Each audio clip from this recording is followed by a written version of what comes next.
자, 제가 강의를 처음 시작할 때 부가세는 정확하게 신고하는 것이 매우 중요하다고 말씀드렸죠. 그래서 앞에서 부가세 신고서를 작성하는 것까지 설명을 드렸는데, 부가세 신고서가 작성이 되고 나면 꼭 여러분들이 하셔야 할 일이 신고서가 정확하게 작성되었는지 다시 한번 검토하는 것입니다. 그리고 신고서를 작성한 담당자뿐만 아니라 책임자도 꼼꼼하게 검토를 해주는 것이 중요하고요. 또 책임자의 검토가 끝난 후에는 거래처에도 신고서를 전체를 보내서 맞는지 확인을 요청하고 맞는다고 확인을 받고 난 후에 신고를 하는 것이 안전합니다. 자, 그러면 신고서를 검토하는 절차에 대해서 설명을 드리겠습니다. 일단 홈택스에서 불러온 데이터들은 홈택스 데이터와 상호 대조를 해보는 것이 필요한데요. 자, 부가세 신고서가 이렇게 작성이 되었다고 하겠습니다. 자, 매출이 세금 계산서 발급분이 9,100만 원, 매입은 세금 계산서 수취분이 6,998만 원, 그리고 고정자산 6천만 원, 뭐 이렇게 있습니다. 그러면 이 금액이 맞는지를 꼭 다시 확인을 해야 되는 거죠.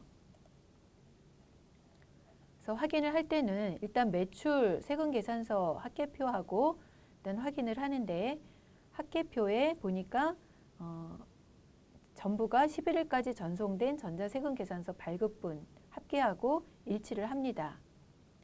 그러면 이 금액이 홈택스의 자료하고 일치하는지도 확인을 해야 되겠죠. 그래서 홈택스에 우리가 처음에 자료를 수집해 놓은 게 있죠. 합계표를, 합계표 금액을 다시 확인합니다. 보니까 9,100만 원이 맞습니다. 그러면 통과되고요. 다음은 매입 세금 계산서 합계표를 보니까 11일까지 전송된 전자분이 이렇게 1억 2,698만 원이 있고, 그다음에 종이분이 300만 원 이렇게 있습니다. 그러면 전자분은 홈택스에 합계하고 대조를 해봐야 되겠죠. 홈택스를 보니까 1억 2,698만 원 맞습니다. 이렇게 꼭 확인을 하고요. 그 다음에 종이분은 또 회사에서 보내준 그 자료하고 맞춰봐야 되겠죠. 이렇게 본인이 직접 자기가 신고한 거를 다시 한번 하나씩 차례차례 확인을 해가고, 다 확인이 끝나고 나면 책임자에게 결제를 올립니다. 그러면 책임자도 검토를 해줘야 하는데, 책임자가 어떤 부분을 검토해야 할지 제가 좀 정리를 해봤습니다.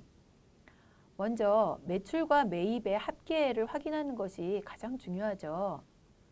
매출 매입 합계가 틀리면 굉장히 가산세 문제라던가 또 법인세나 소득세에도 영향을 주기 때문에, 자, 매출과 매입 부분에서 전자세금 계산서 합계 부분은 홈택스 자료하고 다시 맞춰보고, 종이 부분은 거래처 자료와 맞춰봅니다.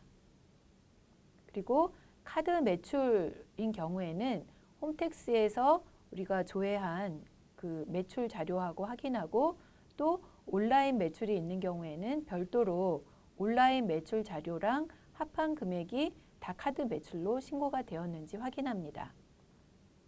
현금 영수증 매출은 홈택스의 합계와 맞으면 되고요.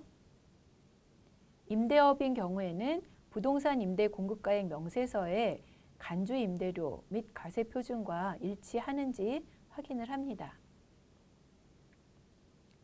그리고 매입 부분에서 사업용 신용카드 공제가 혹시 누락된 게 없는지 이런 걸 확인을 해주고, 그 다음에 매출과 매입의 분계 부분도 확인을 해야 되는데, 매출 세금 계산서 끄는 것 중에 제품 매출이나 상품 매출, 서비스 매출 이런 게 아니라 고정자산을 매각한 매출이 있는데, 이게 제품 매출이나 상품 매출 이런 걸로 잘못 분계되지는 않았는지, 그래서 품목을 다시 한번 쭉 본다든가 금액이 큰 게 있으면 좀 본다든가 이런 식으로 검토를 해줍니다. 매입 부분도 상품이나 원재료 계정이 아닌 고정자산인데 상품 원재료로 잘못 분계돼서 그냥 같이 휩쓸려 넘어간 건 없는지 이런 것들을 확인을 합니다. 그리고 수입 세금 계산서가 있는 경우에는 부가세 대급금만 분계되기 때문에 상품에 대한 매입가액을 일반 전표에 별도로 회계 처리해야 한다는 것을 꼭 확인을 해야 합니다. 그리고 신고서에는 부가율이라는 게 나오는데요. 부가율은 어디에 나오냐면 신고서의 우측 상단에 나오는데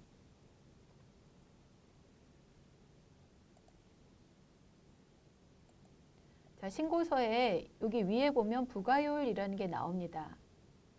부가율은 매출과 매입의 차이를 매출로 나눈 금액이 부가율인데요. 이 부가율이 회사마다 어느 정도 좀 일정합니다. 그런데 갑자기 부가율이 변동이 커졌다던가 그럴 때는 무슨 특별한 이유가 있는지 확인을 하고요. 그리고 부가율이 갑자기 높아졌다는 것은 매출은 많은데 매입이 아주 적다는 얘기가 됩니다. 그러면은 소득세나 법인세가 굉장히 많이 나올 수가 있기 때문에 이것에 대해서 좀 대책을 검토를 해야 합니다. 그 다음에 매입세 공제가 제대로 됐는지 확인을 해야 하는데 세금 계산서를 받은 것 중에 비영업용 승용차 매입이나 렌트 비용이 있는 경우에는 불공제해야 되는데 불공제 안 하고 공제를 받았는지 이런 것도 확인을 해주시고요. 그다음에 신용카드 매입세액을 공제와 불공제 구분이 적절하게 되었는지도 확인을 합니다. 그리고 사업용 신용카드가 유효기간이 만료돼서 재발급을 받았는데 재발급 받은 카드를 재등록하지 않는 경우가 자주 있기 때문에 사업용 신용카드 매입세 금액이 갑자기 줄었다라고 하면 이거를 의심해야 합니다. 그리고 겸용사업자인 경우에는 공통 매입세액이 제대로 안 분되었는지 그리고 재계산이 제대로 되었는지를 꼭 확인을 해야 합니다. 그리고 의제 매입세액도 공제율이라던가 한도 등이 제대로 반영되었는지 등을 잘 확인을 해야 합니다. 재활용 폐자원 매입세액도 공제 한도가 있기 때문에 이 공제 한도도 꼭 확인을 해야 합니다. 그 다음에 납부할 세액 부분에서는 신용카드 발행 공제가 공제 대상 업종이 아닌데 예를 들면 제조업이나 도매업인데 공제를 받았다든지 공제 한도는 프로그램에서 체크를 해주고 있긴 한데 어쨌든 발행 공제가 적정한지를 확인합니다. 그리고 법인인 경우 예정신고 미환급 세액이 반영이 됐는지 그리고 예정고지세액이 반영됐는지 그다음에 가산세는 적절하게 계산이 됐는지 등을 확인을 합니다. 그리고 대손세 공제가 있다라고 하면 세법상 대손 요건을 충족했는지 확인하고요. 그다음에 현금 매출 명세서를 작성해야 하는 사업자, 예를 들면 변호사, 세무사 등은 이런 명세서가 작성되어 있는지를 확인합니다. 그리고 수출이 있는 경우에는 수출의 그 공급 일자가 제대로 적용되어 있는지 확인하고요. 환율 적용 등도 확인을 합니다. 자, 이렇게 책임자의 검토가 끝나고 나면 거래처에 신고서를 보내서 확인을 받는데 거래처에 신고서를 보낼 때는 메뉴에 부가세 부분에서 이 전자신고 등 하단에 보면 일괄 출력이라는 메뉴가 있습니다. 일괄 출력에서 내가 출력하려고 하는 이제 여기에서 인쇄를 누르면 출력하려고 하는 신고서를 어떤 거를 선택할 건지 그러면 2018년 4월부터 6월 거를 출력한다. 그럼 이거를 선택하고 확인을 누르고요. 오른쪽에 보면 PDF 파일로 저장할 건지 또는 그냥 인쇄를 누르면 프린터로 인쇄가 나오고 PDF 파일로 저장을 선택하고 인쇄를 누르면 PDF 파일로 저장이 됩니다.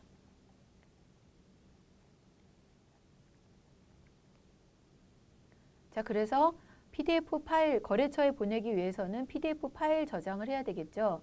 첨부 목록까지 하라고 하면 각 그 신고서들의 이름까지 이제 목록이 같이 인쇄가 되는데 여기 보면 작성 여부와 선택 여부가 있습니다. 작성 여부는 이 회사에 대해서 작성되어 있는 모든 서류가 이렇게 동그라미 표시되어 있습니다. 부가세 신고서, 그 다음에 매입세금계산서 합계표, 그 다음에 매출세금계산서 합계표, 전자분 이런 식으로 작성이 되어 있는 것들이 동그라미 표시되어 있고 오른쪽에는 내가 인쇄할 서식들이 이렇게 동그라미가 자동으로 작성된 게 동그라미 되어 있는데요. 인쇄를 동그라미 되어 있는 거를 제외하고 싶다라고 하면 더블 클릭해서 X로 수정할 수가 있습니다.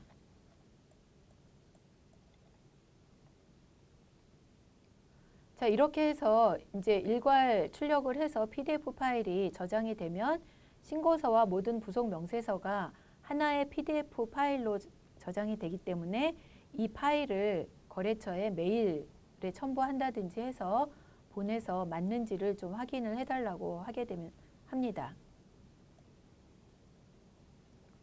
자, 거래처도 맞다, 다 됐으니까 신고해달라고 하면 이제 전자신고를 하면 되는 거죠.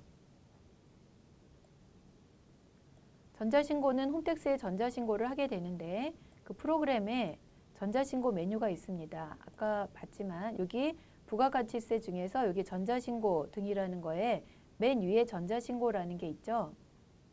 이걸 이렇게 누릅니다. 전자신고를 눌러서 신고 대상 기간을 이제 조회를 해서 이렇게 전자신고할 회사를 선택을 하면 이 회사에 대해서 이제 전자신고할 서류가 오른쪽에 쭉 뜹니다. 자, 예를 들어서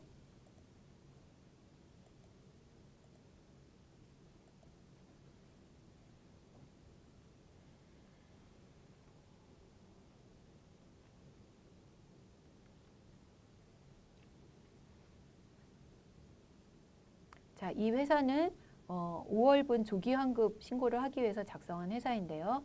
자, 이 회사를 여기에 선택을 하면 오른쪽에 이제 전자신고할 그 서식이 쭉 목록이 뜹니다. 그래서 이 서식이 전부 다 빠짐없이 다 맞다라고 하면 여기에서 위에 제작을 누릅니다. 제작이라는 거는 전자신고할 그 파일을 제작하라는 뜻입니다.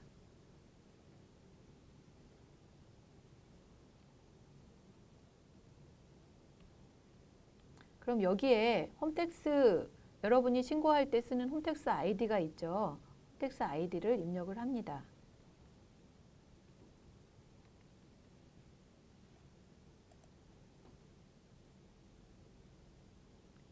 그리고 전자신고할 때는 파일을 암호화하게 되는데 여기 보면은 이 암호화된 파일이 어디에 저장되는지 그 경로가 나오는데 지금 C 드라이브에 바로 저장이 된다는 거고 이게 파일 이름입니다.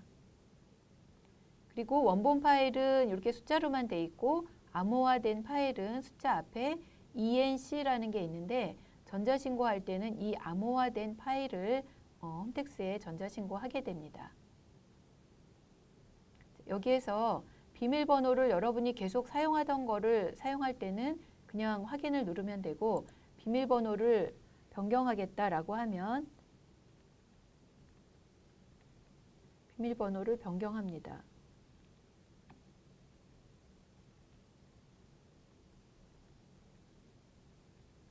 이 비밀번호는 홈택스 로그인 비밀번호랑 일치할 필요는 없고요. 8자리 이상, 20자리 이하 번호를 입력하면 됩니다.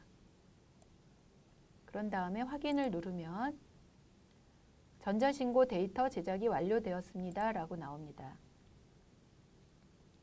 자, 그러면은 홈택스로 바로 가기를 해서 홈택스에서 신고를 하게 되는데 로그인을 해야 되겠죠. 그래서 공인인증서 또는 아이디 로그인을 합니다. 세무대리인 관리번호도 입력을 해야 되죠.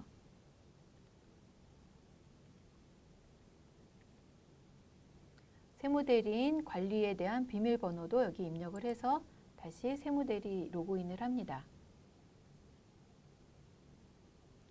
자, 신고를 할 때는 여기 가운데 있는 신고 납부 메뉴를 들어갑니다. 오른쪽 노란색에 여러 가지 그 세금 종류가 나오는데 부가가치세니까 이거를 클릭합니다.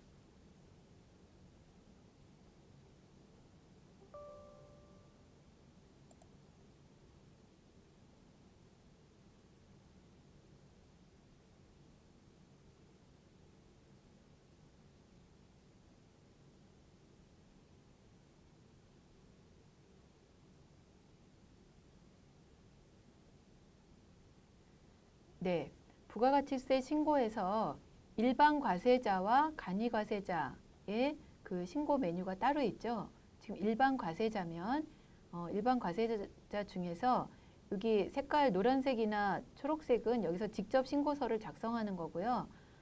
회계 프로그램에서 파일 변환을 해서 신고하는 거는 요 지난 회세 이거를 선택을 합니다.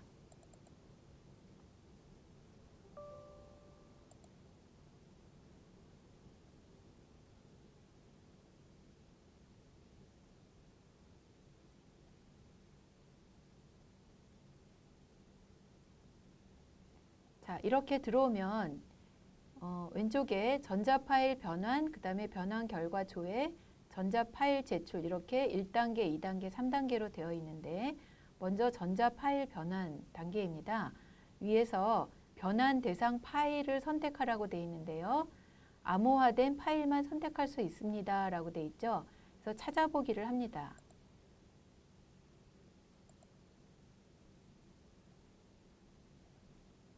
아까 C에 저장이 되어 있었기 때문에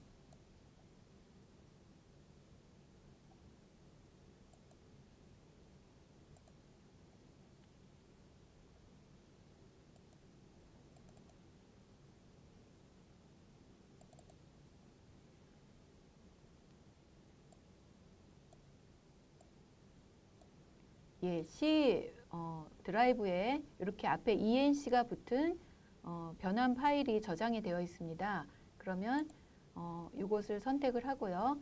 여러분이 아까 변환을 할 때 어느 드라이브에 어느 폴더에 저장이 되어 있는지를 잘 기억을 해 놓으셨다가 여기에서 찾아야 합니다. 자, 전자 파일을 찾았으면 그 다음에는 해야 될 게 밑에 내려와서 전자 파일의 형식을 검증해야 합니다. 파일 형식이 홈택스에서 원하는 형식에 일치하는지를 검증하는 건데요. 형식 검증하기를 누르고 아까 우리가 제작할 때 입력했던 비밀번호 있죠. 그거를 여기다가 입력을 해줍니다.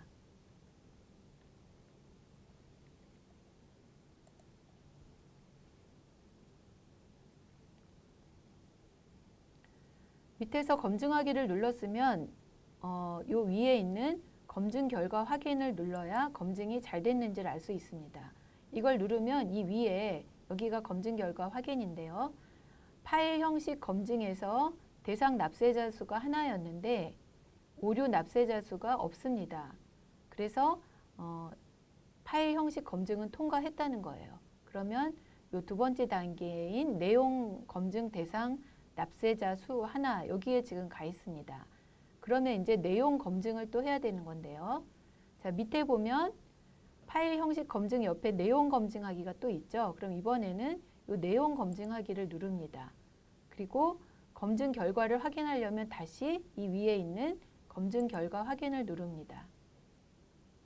그러면 위에를 다시 확인해 보니까 내용 검증에서 오류 난 것은 0이고 정상 납세자 수가 1 이렇게 돼 있죠. 그러면 내용 검증도 제대로 됐다는 겁니다.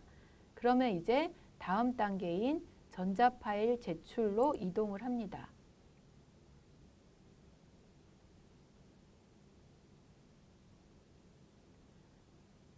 자, 여기 3단계로 와 있죠. 여기 와 보니까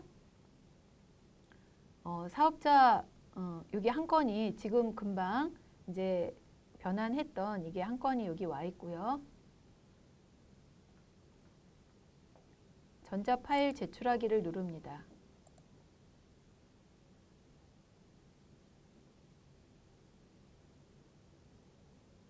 그러면 신고서 접수증이 이렇게 보여지고요. 그러면 이 신고서 접수증을 여기에서 인쇄하기를 눌러서 인쇄를 하면 되고요. 자, 신고한 내역을 확인하고 싶으면 여기 신고 내역에 가서 신고서 제출 목록 그 확인할 기간을 누르고 조회하기를 누르면 여기 그 기간 중에 신고한 회사들이 쭉 이렇게 뜹니다. 여기에서 접수증을 다시 출력할 수도 있고요. 접수증 옆에 납부서가 비어 있는 것들은 납부할 세금이 없는 것이고요. 납부서가 있는 경우에는 이렇게 인쇄 모양이 뜹니다. 그러면 이거는 납부할 세금이 있는 회사라는 건데요. 그러면 이거를 클릭해서 이거는 이제 납부 기한이 지나서 안 되는데 아직 납부 기한이 되지 않은 경우에는 이 납부서를 클릭해서 고객한테 보내주면 이 납부서는 우리 프로그램에서 인쇄하는 납부서보다 좋은 점은 가상계좌가 들어 있습니다. 그래서 가상계좌로 고객이 그냥 이체하면 되기 때문에 그 우리 프로그램에서 납부서를 전달해 주는 것보다는 전자신고를 하고 나서 여기에서 납부서를 전달해 주는 것이 고객 입장에서는 훨씬 납부하기가 편리하겠습니다. 자, 그러면 이제 교재에 있는 내용을 제가 다 설명을 드린 거고요.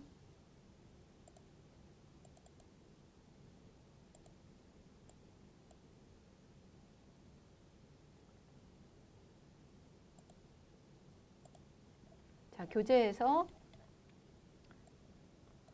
납부서 인쇄를 하게 되면 이런 납부서가 인쇄되는 거죠. 납부서에 여기 우측에 보면 가상계좌 해가지고 각 은행별로 계좌가 있기 때문에 은행 중에서 고객이 원하는 그 은행 계좌를 하나 선택해서 계좌 이체를 하면 납부가 됩니다. 그 다음에 할 일은 홈택스에서 전자신고 목록을 확인하는 건데요.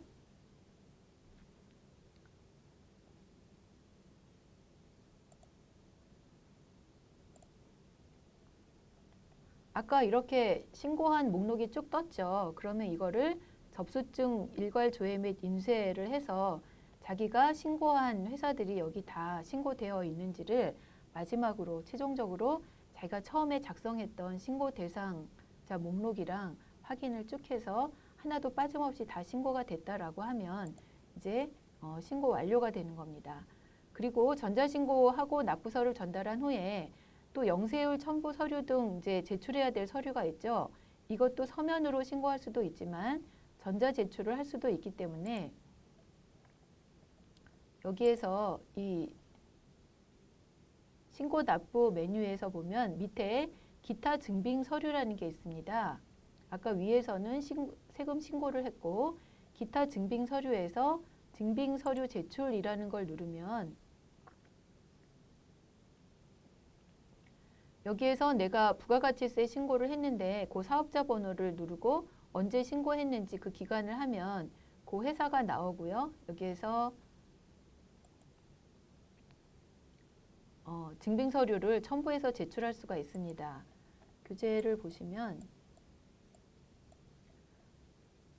여기 사업자 번호를 넣으면 그 회사가 뜨고요. 여기 부속 서류 첨부하기를 클릭하면